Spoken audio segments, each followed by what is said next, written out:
Atenție, revine marele show al talentelor, concert la Pălărie și numai aici la Jurnal TV. Așadar, mâine de la ora 22 urmăriți prima semifinală a concursului televizat. Se va da o adevărată luptă, spun semifinaliștii. Visul lor să ajungă în marea finală din luna iunie. Deoarece asta este departe de a fi simplu, dar este și mai dificil să le întoarcem înapoi.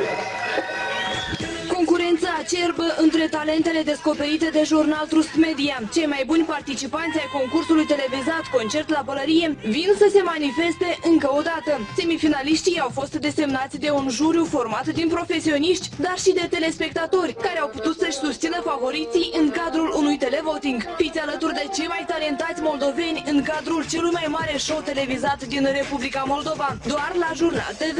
În joc sunt puse mai multe cadouri, laptopuri, LCD-uri, un automobil și marele premiu, un apartament în Chișinău în valoare de 500.000 de lei.